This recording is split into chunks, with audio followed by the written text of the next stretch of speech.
Speaker. I call the honourable member Ian Lees-Galloway.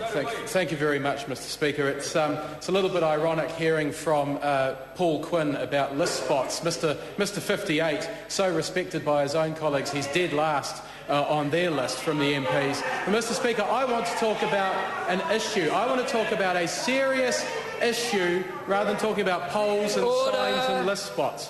Mr Speaker, the major arterial road that links Manawatu to the Hawke's Bay and the Wairarapa is the Manawatu Gorge.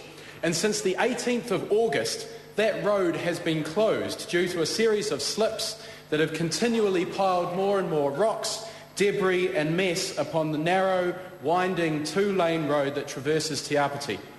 Yesterday, we got the news that the road is expected to be closed for at least another 2 months.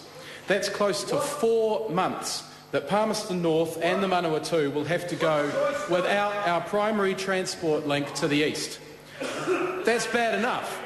But what is even more disheartening, Mr Speaker, is the knowledge that once the clean-up is completed, further closures, both of the minor and regular nature that we've become accustomed to, and on the massive scale of the current closure, are inevitable.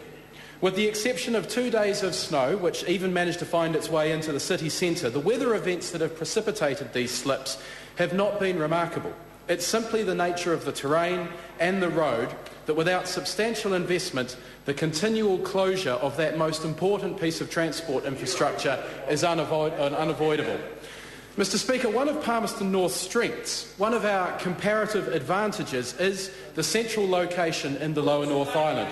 Because of its geographic location, businesses such as Foodstuffs, Progressive Enterprises, Easy Buy and service providers such as Enable New Zealand have located their distribution centres in the city.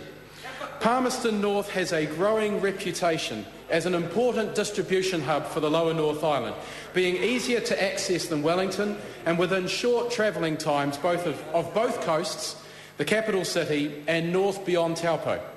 Our central location also makes us the perfect place to host sports events and conferences. We have successfully bid for or created a number of cycling events, even though our bid to be home of the Cycling Centre of Excellence was unsuccessful. Economic development in the Manawatu is dependent on quality transport infrastructure. The ability for our region to play to its strengths that our location gives us is heavily reliant on the central government playing its part. Central government is not playing its part. Stephen Joyce's Roads of National Significance policy means that we in the provinces are totally overlooked. It's all about the urban centres and it's all about roads. Regions and rail don't get a look in. While the Minister is busy building his holiday highways in the north, the Manawatu Gorge remains closed. The Manawatu-Wanganui region has about 10% of New Zealand's roads, but we get just 3% of the funding. That, Mr Speaker, simply isn't good enough. There's no easy solution to the Manawatu Gorge problem. Building a tunnel or a suspension bridge are both gold-plated options that have been considered in the past, and they have been passed over.